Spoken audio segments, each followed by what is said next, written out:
Hey, what's up everybody, and welcome to the final problem of this sliding window portion of this course. If you've been following along with this course, you should now have a relatively solid understanding of the sliding window pattern. At this point, we're going to complete one more problem together to solidify our understanding. Following this, I encourage you all to use what you've learned to attempt to complete the rest of the sliding window pattern problems in the Leetcode patterns list. And without further ado, the next problem that we are going to tackle is this Leetcode problem here. You can access the problem by filtering the Leetcode patterns list like so. Luckily, the problem description is relatively decent for this one. What's interesting about this problem is that they actually highlight the words contiguous subarray here. Now, I'm no psychic, but it seems to me that they're implying something here. So the problem asks us to find the smallest contiguous subarray or window where the sum of all items in the window add up to a value greater than or equal to the target number that is given to us. If there is no subarray that results in a value greater than or equal to our target, we should just return 0. So let's see what that looks like. As you can see, our window's size will be dynamic in that it will change to accommodate the problem constraints. That is, if the target is 7, our window will keep expanding its size until the sum of all of the values within the window is greater than or equal to 7, like so. So let's go ahead and write some code. Okay, so as usual, we'll start off in our YouTube patterns directory where we have our longest substring without repeat file. And we're just going to go ahead and copy the longest substring without repeat file into a new file called min size subarray sum.go. And if we ls here, we see that we have the new file min size subarray sum.go. And if we go ahead and open that file, you can see that it contains all of the content of our longest substring without repeat code. So what we're going to do here is just change some of the values. So we'll go to our actual function and we'll just delete everything inside of the function. So we're left with just an empty function, and we'll change the name of the function to min size subarray sum. And this is going to take in a target, which is going to be an int, and an array of numbers, so array int. And up here in our main function, we're going to create the variable for the target that we're passing into the function. So target, and we're going to set it to 7 because 7 is the target for the first example of this problem on Leetcode. So we're going to go ahead and use this example for our code. So we're going to pass in the target 7 to our function, and we're also going to pass in this nums array. So we'll just copy that. And below our target, we will create nums, and it's going to be equal to an array of ints. So we'll just do an array literal, and we'll just put all of the values into there. And then we're going to set our answer equal to the result of our min size subarray function with the target as our target and nums as our array of nums. And then after that, we'll just print the answer. And we can go ahead and fix our imports. We don't use math right now. And let's just go ahead and save that. And then we can just go ahead and remove this longest substring without repeat file. And let's do a quick go mod tidy. And then we can go back into our file and start writing the code for this function here. So this algorithm or this function is going to be relatively simple actually. So we're going to start with a variable sum of type int. And that's going to be the variable that we use to keep track of the sums of our contiguous subarrays. And then we're going to do minimum length, and we're going to set that equal to 0. So our goal is to find the smallest window that meets the constraints of the problem. And the constraints of the problem are that every element within the window, every number within the window, added together should either be greater than or equal to our target. So this minimum length is going to keep track of the smallest window that we've encountered whose values add up to or are greater than the sum. And of course, as usual, we're going to do our start variable. And also, as usual, we're going to do our for loop using end as the variable for our iterator. And while end is less than the length of nums, we'll do end plus plus. So to start, we're going to add to our sum the value in our nums array at the index end. And we're going to keep doing this until our sum is greater than or equal to our target. So this is going to be the code that expands the size of our window. And once the sum is greater than or equal to the target, we're going to go into this while loop. So I know it says for, but in Go, this is the syntax for what is essentially a while loop. So while sum is greater than or equal to target, we're going to do the code in here. And we need to start by doing if min length equals 0, min length equals end minus start plus 1.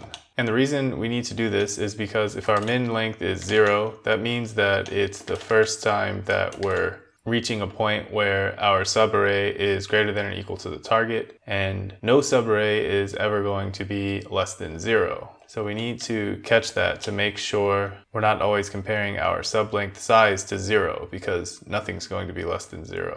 Because of course the size of a subarray can't be a negative number. So that's just to check for that.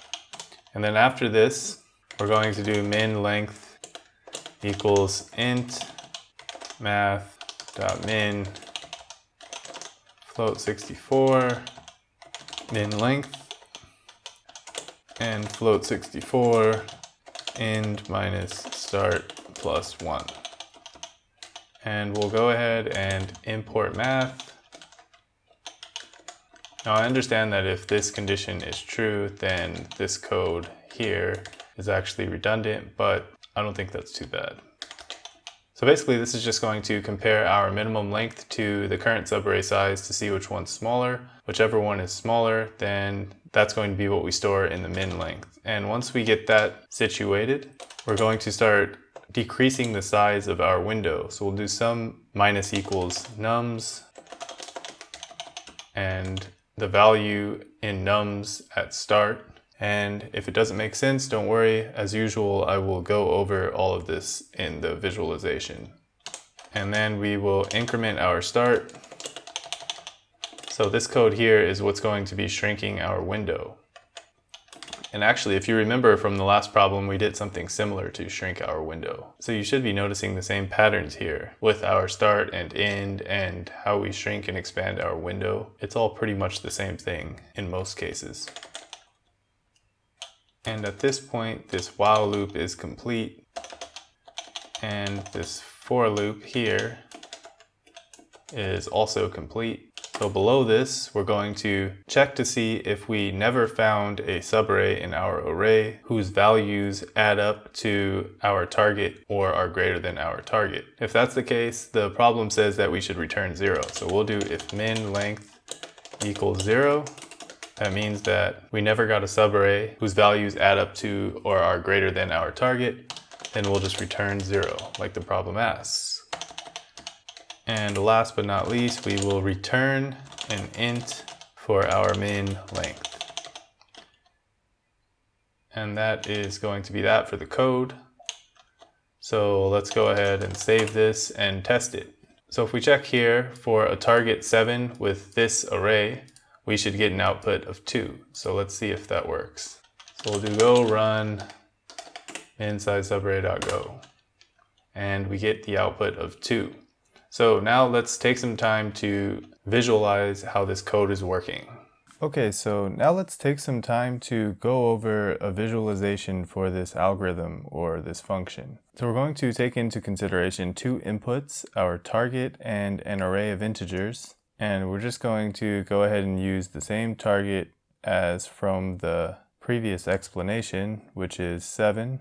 And our nums array is also going to be the same as from the previous explanation. So we'll do nums 2, 3, 1, 2, 4, 3. And if we were to call this function with these two inputs, at the beginning we would start off with an initial sum of 0, a minimum length of 0, and an initial start of 0. And similar to all of our other problems, we're going to use a for loop with our end being the iterator and our start being a variable outside of the loop. And as we progress through the loop, we're just going to add to our sum the value at the end index. So currently our end equals 0. So we'll write out the indexes 0, 1, 2, 3, 4, and 5.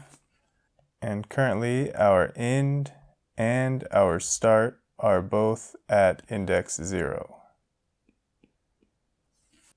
So first we would add to our sum the value at end. So end is 0 and the value at end is 2.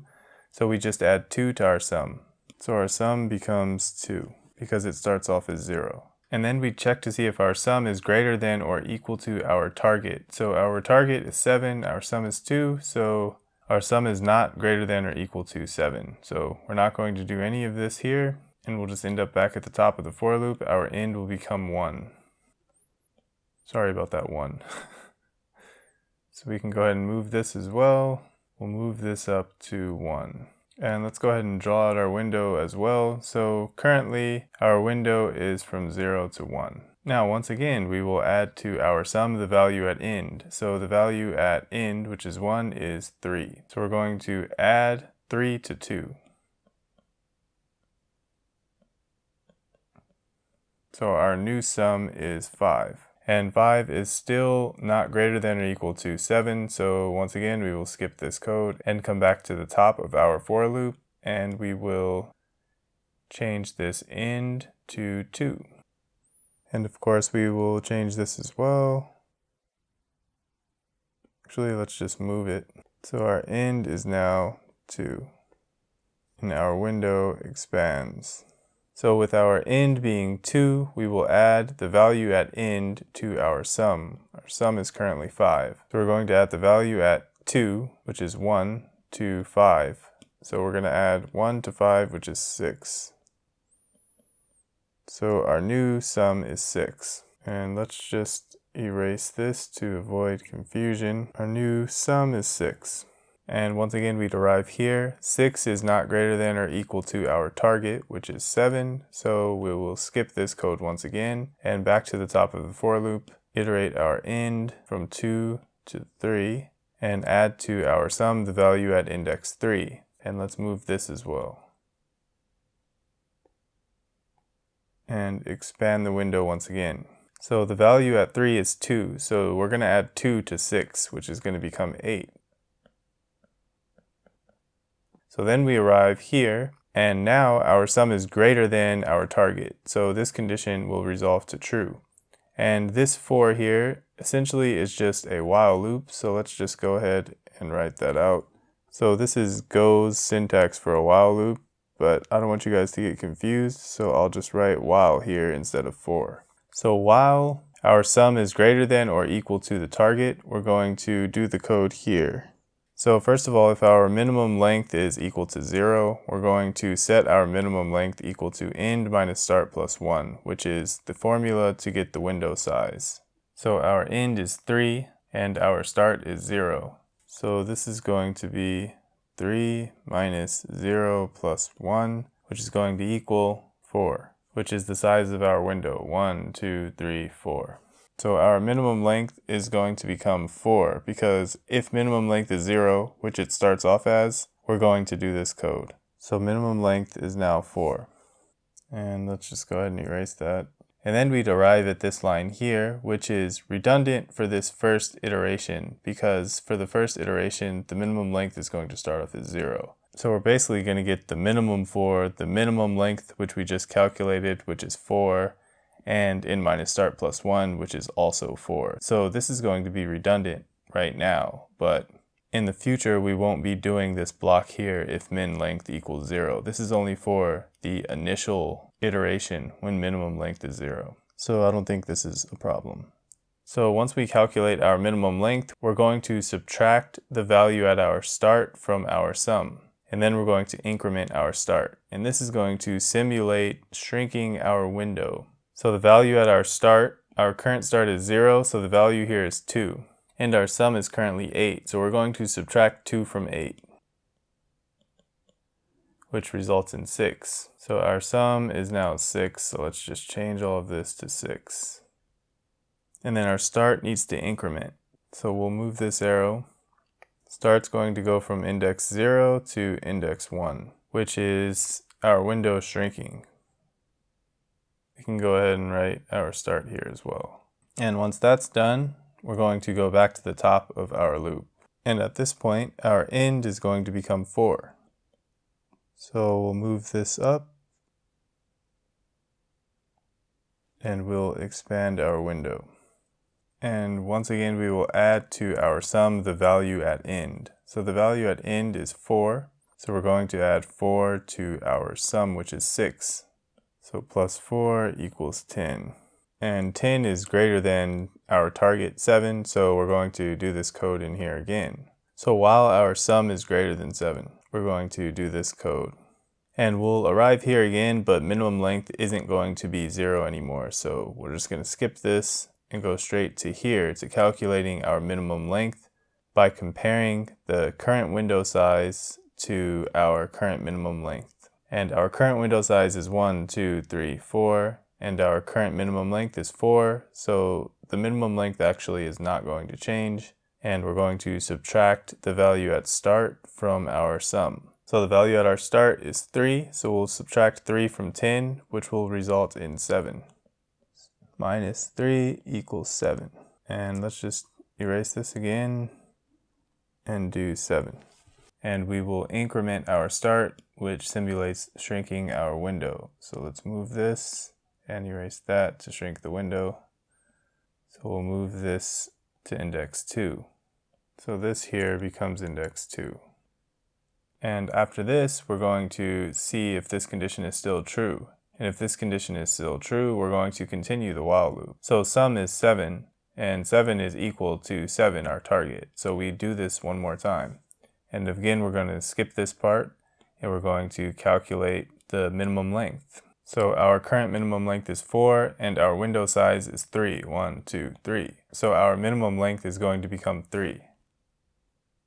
And then we'll end up here where we subtract the value at start from our sum. The value at start is 1, so we subtract 1 from our sum, which is 6.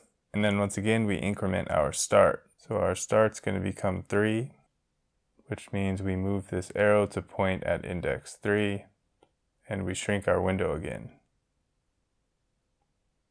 And after we shrink our window, we arrive back here again, and our sum is no longer greater than or equal to our target. It's less than our target now. So at this point, we end up back at the top of our for loop, and we will increment our end to 5. And we'll add the value at end to our sum. So the value at end is 4, so we'll also expand our window, and we'll also move this to point to 5. And at this point, we will add the value at our end to our sum. So the value at end is 3. So we're going to add 3 to our sum. So 6 plus 3 is 9. And we'll arrive at this loop. 9 is greater than our target 7. So we're going to skip this because minimum length is not equal to 0. And we'll calculate our minimum length again. Now our current window size is 3 and our minimum length is 3, so it's just going to stay the same. And then we're going to subtract our value at start from our sum. So the value at start is 2, and we'll subtract that from our sum. So minus 2 equals 7. And let's go ahead and clean this up. Our sum is equal to 7. And we will increment our start after that. So our start's going to point to index 4.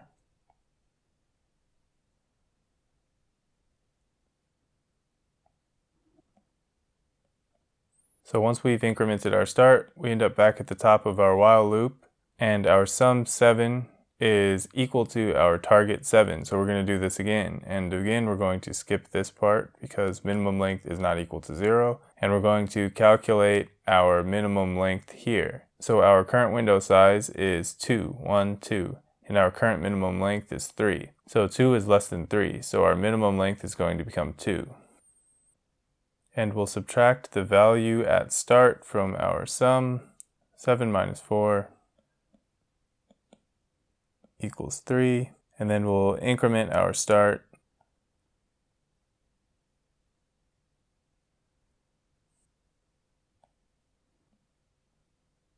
And back to the top of the for loop we go. But at this point, end would no longer be less than the length of nums because the length of nums is 5. So this for loop would terminate. So we'd be left with this minimum length, which is 2. So the smallest subarray whose values add up to a value that's greater than or equal to 7 is of size 2. It's this here, 4 and 3. Because 4 plus 3 equals 7, and there's only 2 items. And for these other ones to equal 7, the window size or the subarray needs to be larger.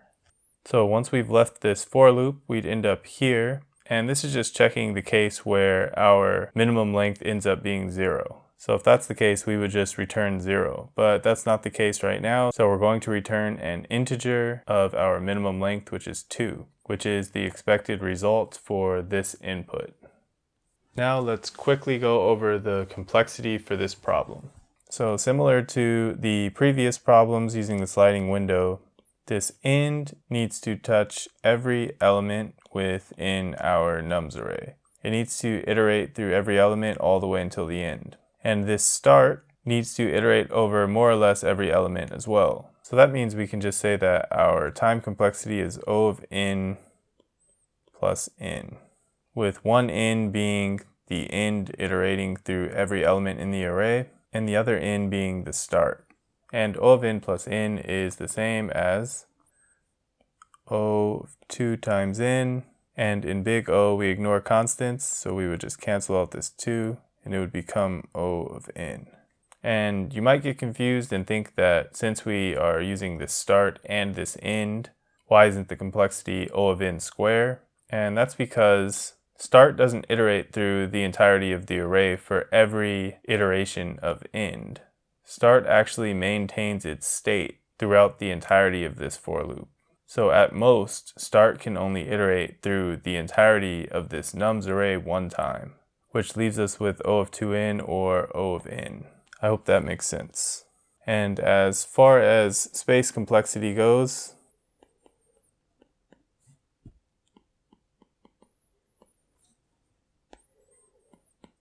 our space is actually O of 1. And that's because the space needed for this function doesn't scale with the input to the function, it's constant. So we'll always store one variable for sum, one variable for minimum length, one variable for start, etc. But the space never scales with the actual input. So our space is O of 1. And with that, we can go ahead and end this final problem for the sliding window technique. At this point, you should be relatively comfortable with identifying problems where the sliding window technique should be used. A big hint is usually if you see the words contiguous subarray. And with that knowledge, you should be able to attempt to tackle some of the sliding window problems that we haven't gone over on your own. Anyways, I hope that this was informative, and I hope that you all were able to learn something.